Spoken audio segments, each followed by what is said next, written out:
Hello guys यदि आपने credit B app से लोन लिया है और वो आपने टाइम टू टाइम रीपेमेंट नहीं किया, उस कंडीशन में आपके साथ क्या हो सकता है। और देखिए, पहले नियम अलग थे और अब नियम अलग हो चुके हैं और शायद आने वाले दिनों में नियम अलग होंगे। तो इस वीडियो में लेटेस्ट जानकारी दूंगा। गाइस, वीडियो बनाने में बहुत टाइम लगता है, बहुत रिसर्च लगती है, बहुत कुछ देखना पड़ता है। पिछले क्या रूल थे, अब क्या रूल है, साइट पे जाना पड़ता है और मतलब पूरी छानबीन करनी पड़ती है जब एक रियल वीडियो बनती है। और किस लिए? केवल एक लाइक के लिए। आपसे केवल लाइक चाहिए और कुछ नहीं चाहिए आपसे। यदि आपको फिर भी कोई प्रॉब्लम आ रही है तो कमेंट बॉक्स में लिख सकते हैं। गाइज, यदि आपने क्रेडिट बी ऐप से लोन लिया, हम मान लेते हैं कि आपने 10,000 रुपये लिया। दो प्रकार के हैं, किसी ने 10,000 से नीचे लिया है और किसी ने 10,000 से ऊपर लिया है 20,000, ठीक है। और किसी ने लिया है 30,000 रुपये, क्योंकि यहाँ पर कंडीशन अलग अलग है। कंडीशन इसलिए अलग अलग है, एजेंट की भी बताऊंगा, हर चीज़ बिल्कुल आपको कंप्लीट समझाऊंगा, ठीक है। कोई आपके मन में डाउट नहीं रहेगा। आपने लोन ले लिया, ठीक है। यदि आपने लोन लिया ऐप से पर्सनली, तो आपको किस पे मिला? पैन कार्ड प्लस आधार कार्ड, ठीक है। और आपने बैंक डिटेल डाल दी प्लस बैंक की मान लूँ, ठीक है, बैंक पासबुक। और दो चीज़ और डलती है, वो कोई बताता नहीं। आपका नंबर, फ़ोन नंबर और रेफरेंस फ़ोन नंबर, ठीक है। ये आपका हो गया, रेफरेंस फ़ोन नंबर हो गया। तो आपने लोन लिया, पैन कार्ड दिया, आधार कार्ड दिया, बैंक की पासबुक दी और फ़ोन नंबर हो गया और रेफरेंस फ़ोन नंबर हो गया, ठीक है। तो यहाँ पर क्या होता है, आपको जो भी लोन मिलता है किसी चीज़ के उपज में मिलता है। यदि होम लोन मिलेगा तो आपका घर गिरवी रखा जाएगा। यदि बाइक लोन मिलेगा तो बाइक, आप जब तक रीपेमेंट कर रहे हैं बाइक आपकी। यदि आप लोन नहीं देते तो बाइक किसकी? कंपनी की। कार लोन तब ऐसे ही मिलेगा। कृषि कार्ड लोन, आपकी ज़मीन जब तक है जब तक आप लोन दे रहे हैं, अगर रीपेमेंट करना बंद होगा तो कुड़की। तो इसी तरीके से जितने भी पर्सनल लोन मिलते हैं, ये पैन कार्ड और आधार कार्ड इनमें प्योरिटी होती है, ठीक है। इसमें मतलब प्रायोरिटी पहले यही होती है, पैन कार्ड और आधार कार्ड। यदि आप इसे रीपेमेंट नहीं करेंगे तो आपका ऑक्युपाइड कर लिया जाएगा, ठीक है। ऑक्युपाइड कर लिया जाएगा, मतलब ऑक्युपाइड का मतलब होता है प्रतिबंधित, ठीक है।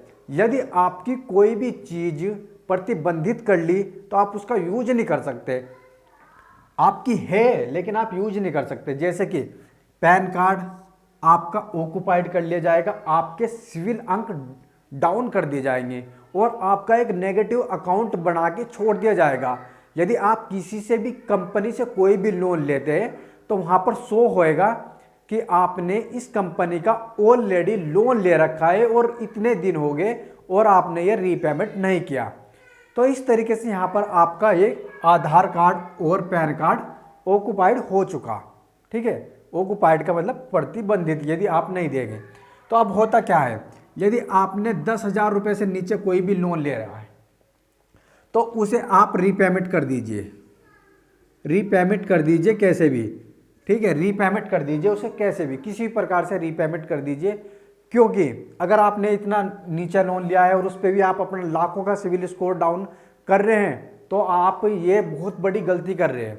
क्योंकि सिविल स्कोर यहाँ पर अगर डाउन हो जाता है तो 5-6 महीने या साल भर से पहले आपका बिल्कुल भी सही नहीं होगा, ठीक है। यदि आप पे पैसे नहीं है तो उसका तो कोई कुछ कर नहीं सकते।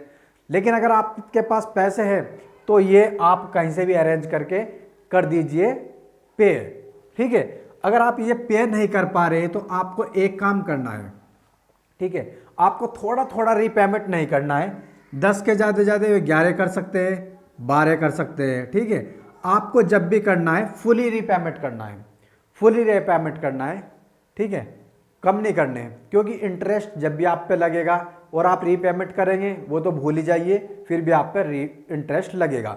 यदि आप पे 20,000 है और आप पे 30,000 है, लेकिन आप पे हो गए कितने, ये 25,000 हो गए और 40,000 रुपये हो गए इंटरेस्ट और पेनल्टी लग के, और आप पे पैसे नहीं है, तो फिर क्या करती है कंपनी, आप पे देखिए कॉल करती है, परेशान करती है, वो तो आपको पता ही है, कॉल आप पे रोज आएगी, रोज आपको परेशान किया जाएगा, ठीक है, रोज आपको धमकी मिलेगी, ठीक है, ये एजेंट वगैरह भेजे जाएंगे। देखिए ये तो एजेंट आते हैं, ये 10,000 पे भी आ जाते हैं, 20 पे भी, 30 पे भी, क्योंकि यदि आपका घर ऐसी जगह पड़ रहा है कि किसी से 30,000 रुपये का पेमेंट लाना है और आपका घर भी पड़ जाता है बीच में, चाहे आप पे 2,000 भी हो, तो फिर भी आपके घर एजेंट आ सकते हैं।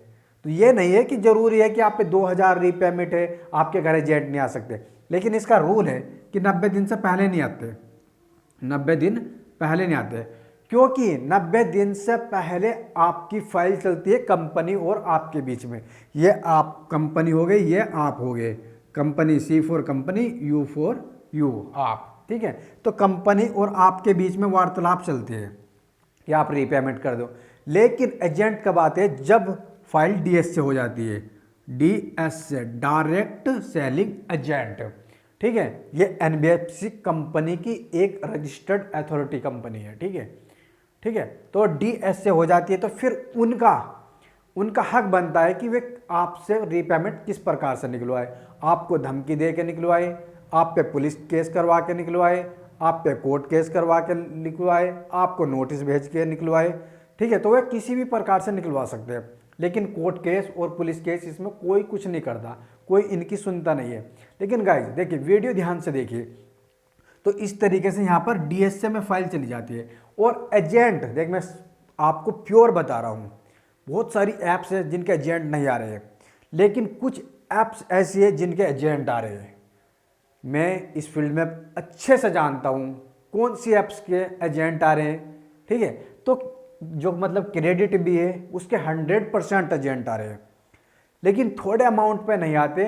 आते कब है, मैंने आपको बताया, ये आपका घर है, ठीक है, ये आपका हाउस है, ठीक है, और यहाँ पर है किसी दूसरे का हाउस, B ले लेते हैं, B हाउस, ठीक है, कोई भी घर है, और ये आपका A हाउस है, ठीक है, इस पे है 40,000 रुपये, और ये यहाँ पर होगी कंपनी, ठीक है। तो इससे पेमेंट लानी है, इससे पेमेंट किससे लानी है, इससे। तो कंपनी क्या करेगी, जब ये बंदा यहाँ जाएगा और आप पे भी ड्यू चल रहा है ऑलरेडी, लेकिन थोड़ा ड्यू है आपके लिए, तो गया ही नहीं था घर से निकल के, क्या हुआ कि आपका जो घर है वो बीच में पड़ गया, तो इसके धोरे गया था वो तो 40,000 रुपये लेने, तो क्या हुआ कि आपके धोरा भी होता जाएगा, ठीक है। तो इस तरीके से कभी कभी एजेंट 2-2 हज़ार वाले के पास भी पहुंच जाते हैं, और कभी कभी ऐसा होता है कि 40,000 वाले के पास भी नहीं पहुंचते। क्यों नहीं पहुंचते, कि ऑफिस कहाँ सी, दिल्ली में, ठीक है, और भाई घर कहाँ पे, बेंगलोर में, तो कितना पड़ गया, 600 किलोमीटर, 700, वो 2600 किलोमीटर, 2700 किलोमीटर, तो फिर इतनी दूर कौन जाएगा। और लेकिन ऑफिस कहाँ, दिल्ली में, और लोन लेके बैठा नोएडा में, तो कितनी दूर, मुश्किल से 30 किलोमीटर दूर, 40 किलोमीटर दूर, 50 किलोमीटर दूर, तो फिर इसके धोरे चले जाएगा। तो आपके डिस्टेंस में भी निर्भर करता है कि आपका जो लोन की लोकेशन है कितनी दूर है, कोई सिटी है वहाँ पर ऑफिस है, फिर उनसे भी आपका जो घर है गांव में है, टूटी फूटी सड़क है, डेवलप्ड एरिया बिल्कुल नहीं है, गुंडागर्दी वाला एरिया है, तो एजेंट वहाँ पे बिल्कुल नहीं जाते हैं। तो गाइस देखिए, एजेंट बहुत चीज़ों पर निर्भर करता है। देखिए यहाँ पर चल जाता है, देखिए अगर आपने कोई भी लोन निकलवाया, फर्स्ट डे आपने लोन निकलवाया, फर्स्ट डे है नहीं, मान लेते फर्स्ट डे आपका ये लोन हो गया, तो पहले दिन क्या होता है कि आपकी किस्त बन गई, या टोटल देना है आपको 5 तारीख को, ये 5 तारीख हो गई, डेट 5 तारीख को, इसमें आपने रीपेमेंट नहीं किया, ये ड्यू डेट हो गई, ठीक है। ड्यू डेट के बाद यहाँ पर आप पे कॉल आएगी, कॉल परेशान करेंगे, कॉल करने के बाद यहाँ पर फिर भी आप कॉल परेशान, मतलब कि आप फ़ोन नहीं उठाते, कॉल का जवाब नहीं देते, ठीक है। तो यहाँ पर आपका क्या होता है कि नोटिस जाता है, नोटिस जारी हो जाता है, नोटिस का भी आप जवाब नहीं दे रहे, तो फिर यहाँ पर एजेंट की एंट्री हो जाती है। प्रोसेस तो ये है, केवल प्रोसेस यही चलेगा। बाद में अब देखिए यहाँ पर खेल एक और स्टार्ट होने वाला है। अब आपके पास सिबिल ही डाउन होएगा।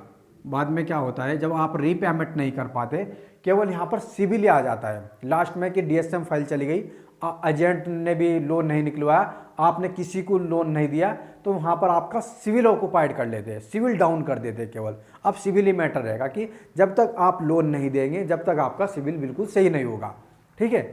और अब सिविल ठीक नहीं होगा तो आपको लोन बिल्कुल नहीं देंगे, वहाँ पर इंटरेस्ट बढ़ेगा। तो कंपनी क्या करती है, आपको लोन कितना दिया था, केवल 20,000 रुपये, 20 के लोन दिया था, 30 के 10 के जितना भी, ठीक है। तो कंपनी का यहाँ पर लॉस हो रहा है लगातार। जो आपको 20,000 रुपये दे रखे वो तो गए ही, जो इंटरेस्ट है उसकी तो बिल्कुल उम्मीद छोड़ दी कंपनी ने। अब कंपनी क्या करती है कि 20,000 रुपये के 2,000 रुपये फालतू प्रोसेस फीस बता के इनसे अपने पैसे निकलवा लो, 0.02 पॉइंट पे निकलवा लेते हैं। तो ये 20,000 रुपये के 22,000 रुपये आपसे बताते हैं केवल, और अपना ही पैसा रिकवर कर लेती है और आपको ऑफर दिया जाता है, ये आप इंटरेस्ट बिल्कुल भूल जाइए, लेकिन एकदम नहीं मिलेगा। 1 साल भी लग जाता है, 2 साल भी लग जाता है, 3 साल भी लग जाता है। केवल तभी रिकवर करती है केवल अपना पैसा जब ज़्यादा दिन हो जाते हैं, और जिस बंदे से ये रिकवर नहीं कर पाते हैं, सिविल भी डाउन करके देख लिया, नोटिस भी भेज के देख लिए, एजेंट भी भेज के देख लिए, और आपका पैसा रिकवर नहीं हो रहा, तो इस प्रकार से फिर कंपनी केवल अपना ही पैसा रिकवर करती है और आपको बेकायदा ऑफर दिया जाता है। तो गाइस, फिर भी आपको कोई प्रॉब्लम है, किसी प्रकार की प्रॉब्लम है, तो आप कमेंट बॉक्स में लिख सकते हैं।